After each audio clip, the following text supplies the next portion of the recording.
యేసయ్య మీ మధ్య నిలిచి ఉంటే, இயேசு தம்முடைய கரத்தை நீட்டுவாரேயானால், యేసయ్య తన హస్తమును మీ ఎడల చాపితే, உன் வாழ்க்கை தேவன் உயர்த்த உண்மையுள்ளவராக இருக்கிறார். జీవితాన్ని ఆయన హెచ్చించుటకు నమ్మకమైన వాడు. வேதம் சொல்லுகிறது, వాక్యం సెలవిస్తుంది, ஒவ்வொன்றுக்கும் ஒவ்வொரு காலம் என்று வேதம் சொல்லுகிறது. ప్రతి దానికి ఒక కాలం ఉన్నదని చెప్పబడింది. துக்கப்பட ஒரு காலம் உண்டு, దుఃఖపడటానికి ఒక కాలం ఉంది, அழ ஒரு காலம் உண்டு, ఏడ్చుటకు ఒక కాలం ఉంది, வேதனைப்பட காலம் உண்டு. వేదన పడుటకు ఒక కాలం ఉంది. ஆனா தேவன் ஜனங்களுக்கு தேவன் உயர்த்துகிற ஒரு காலத்தை வைத்திருக்கிறார். కానీ దేవుడు తన జనాంగానికి హెచ్చించే ఒక కాలాన్ని నియమించాడు. அந்த కాలం వరకు நாம என்ன செய்ய வேண்டும்? ఆ కాలం వరకు మనం ఏమి చేయాలి? அந்த கரத்துக்குள்ள அடங்கி ఆయన హస్తములో నిలిచి ఉండాలి. హల్లెలూయా, హల్లెలూయా, హల్లెలూయా. చెప్పండి హల్లెలూయా. அவருடைய கரம் பலத்த கரமாய் இருக்கிறது. ఆయన హస్తము బలమైన హస్తమయ్యున్నది. அந்த கரத்துக்குள்ள அடங்கி இருக்க வேண்டும். ఆయన హస్తములో నిలిచి ఉండాలి. அவருடைய கரத்துக்குள்ள அடங்கி இருப்போமே, ఆయన హస్తములో నిలిచి ఉంటే ஏற்ற காலத்துல தேவன் நம்மை உயர்த்துவார். తగిన కాలమందు ఆయన మనల్ని హెచ్చించువాడు. ஏற்ற காலத்துல தேவன் நமக்கு சுகத்தை கொடுப்பார். తగిన కాలమందు ఆయన మనకి స్వస్థతనిచ్చువాడు. ஏற்ற காலத்துல தேவன் நமக்கு நன்மை செய்வார். తగిన కాలమందు ఆయన మనకు మేలు చేయవాడు. హల్లెలూయా, హల్లెలూయా, சொல்லுங்க హల్లెలూయా. చెప్పండి హల్లెలూయా. தேவன் நடுவே நிற்பாரேயானால், దేవుడు మన మధ్య నిలిచి ఉండే முதலாவது సమాధానத்தை கொடுப்பார். మొట్టమొదటి సమాధానాన్ని ఇస్తాడు. பிரியமானவர்களே, ప్రియమైన వారులారా, இஸ்ரவேல் ஜனங்கள் ఆ ఇశ్రాయేలీ ప్రజలు எகிப்து தேசத்திலிருந்து வெளியே புறப்பட்டு வந்தார்கள். ఐగుప్తు దేశము నుండి వారు బయలుదేరి వచ్చారు. அவர்கள் வந்த உடனே நன்மை நடக்கவில்லை. వారు వచ్చిన వెంటనే వారు నమ్మి నడవలేదు. முதலாவது என்ன அவர்களுக்கு எதிர்பட்டது என்றால், మొట్టమొదటిగా వారికి ఏమి ఎదురైందంటే செங்கடல் எதிராய் நின்றது. సముద్రము ఎదురైంది.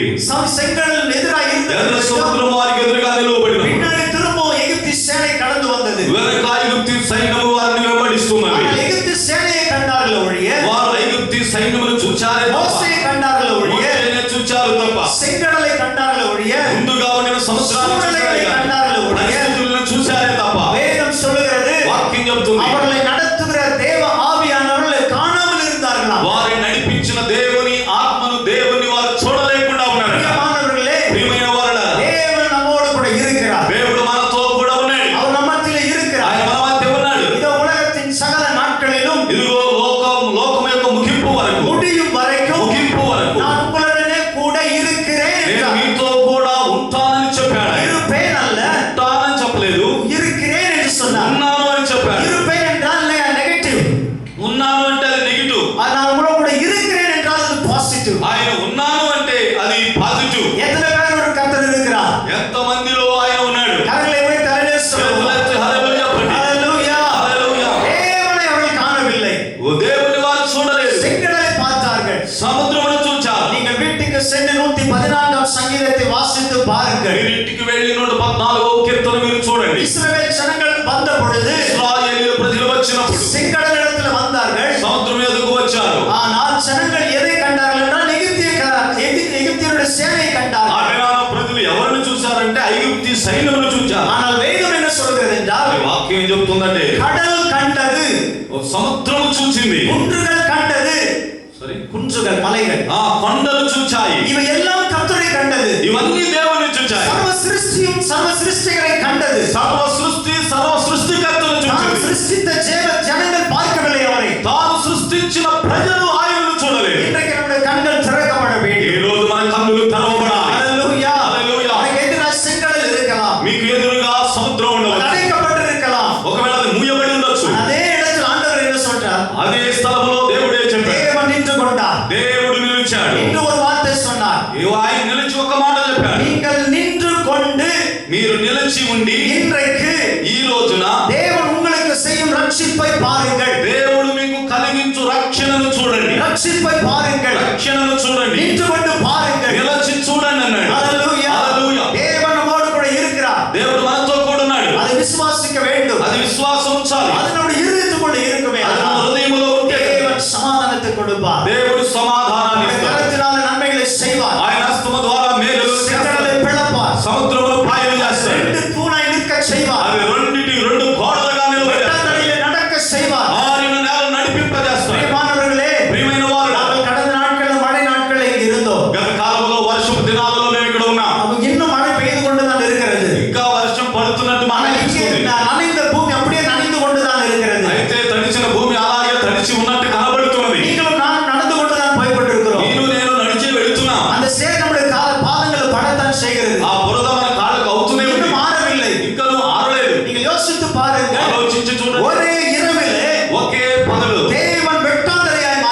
దేవుడు ఎండిన భూమిగా మార్చాడు. எப்படி முடியும்? అది ఎలా సాధ్యం? இங்க யோசித்து பாருங்கள். ఆలోచించి చూడండి. தேவனுக்கு அற்புதம் செய்வதற்கு ஒரு நொடி போதும். దేవునికి అద్భుతం చేయడానికి ఒక సెకను చాలు. அவரால் கூடாத காரியம் ஒன்றுமே இல்லை. ఆయన చేయలేని కార్యం అంటూ ఏదీ లేదు. ஒருவேளை உங்களுடைய எதிர்காலத்தை குறித்து சமாதானம் இல்லாமல் நீங்கள் வந்திருக்கலாம். ఒకవేళ మీ భవిష్యత్ కాలం గురించి సమాధానం లేని వారికి మీరు ఇక్కడికి వచ్చి ఉండవచ్చు. దేవుడి నన్மைகள் இன்னும் எனக்கு நடக்கவில்லையே என்று ஏக்கத்தோடு வந்திருக்கலாம். దేవుని మేలులు మాకు జరగలేదనే ఉద్దేశంతో వచ్చి ఉండవచ్చు. ప్రియమానవர்களே, ప్రియమైన వారులారా, ఆండவர் சொன்னார், దేవుడు చెప్పాడు, உங்கள் இருதயம் கலங்காதிருப்பதாக. మీ హృదయం కలవరపడనీయు. உங்கள் இருதயத்துக்கு தேவை முதலாவது మీ హృదయమునకు కావలసింది మొట్టమొదట సమాధానం. సమాధానం. அந்த சமாதானம் எப்படி வரும்? ఆ సమాధానం ఎలా వస్తుంది? அவர் நடுவில் வர வேண்டும். ఆయన మీ మధ్యకు రావాలి. அவர் வீட்டுக்குள்ள வர வேண்டும். ఆయన ఇంటిలోనికి அவர் రావాలి. வீட்டுக்குள்ள வர வேண்டும். ఆయన ఇంటిలో அவர் தனிப்பட்ட வாழ்க்கையில வர வேண்டும். వ్యక్తిగత జీవితంలో செய்கிற வேலையில் அவர் வர வேண்டும். చేసే పనిలోనికి రావాలి. அவருடைய கரத்தை பலப்படுத்த నీ வேண்டும். హస్తములను ఆయన బలపరచు. அவருடைய கரத்துக்குள்ள நீ அடங்கி இருக்க ఆయన வேண்டும். హస్తములో నీవు నిలిచి ఉండాలి. இருப்பீர்களே ஆனால் అలా ఉంటే కనుక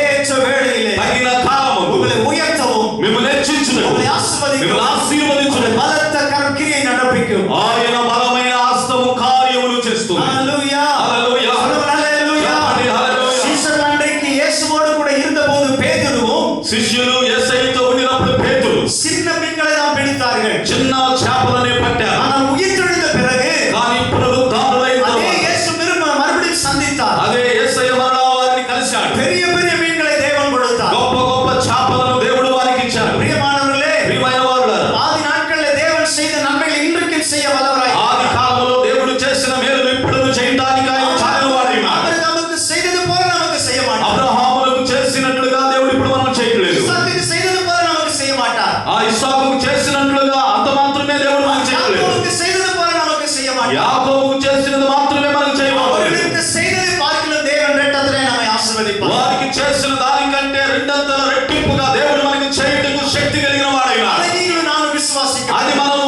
విశ్వాసం ఉంచాలి. அதனாலதான் பேதுரு பவுல் நல்ல வார்த்தை எழுதியிருக்கிறார். అందు నిమిత్తమే పౌలు మంచి మాటలు చెప్పాడు. நாம் நினைப்பதற்கும் మనము வேண்டிக் కొள்ளுவதற்கும் అడుగు వాటికంటే ఊహించు వాటన్నిటికంటే అత్యధికముగా చేయవాడు. நீங்களும் நானும் எதிர்பார்ப்பது கொஞ்சம். నీవు నేను ఎదురు చూసేది కొంచెమే. நீங்களும் நான் எதிர்பார்க்கிற காரியங்கள் சின்ன காரியங்கள். నీవు నేను ఎదురు చూసే కార్యములు కొద్ది కార్యములే. ஆனால் தேவன் செய்ய நினைப்பது பெரிய காரியம். కానీ దేవుడు చేయదలచినవి గొప్ప కార్యం. హల్లెలూయా. హల్లెలూయా. హల్లెలూయా. హల్లెలూయా. அதாவது என்ன தேவைன்னா ఇప్పుడు మనకేం కావాలంటే సమాధానం. సమాధానం అవసరం. பலத்த கரத்துக்குள் அடங்கி இருக்க வேண்டும். ఆయన బలిష్టమైన ఆస్తుములో నిలిచి ఉండాలి. இருப்பமே ஆனால் అలా ఉంటే కనుక தேவன் ரெட்டிப்பான ஆசீர்வாதங்களினால் దేవుడు రెట్టింపైన ఆశీర్వాదాలు தேவன் நம்மை మనకి ఇస్తాడు. ஆசீர்வதிக்க உண்மையுள்ளவராய். దేవుడు మనల్ని ఆశీర్వదించుటకు శక్తివంతుడై ఉన్నాడు. హల్లెలూయా. హల్లెలూయా. நடத்துவா. దేవుడు నడిపించును గాక. ఆమేన్. ఆమేన్. ప్రార్థన చేసుకుందాం. తలలు వచ్చి కళ్ళు మూసుకొని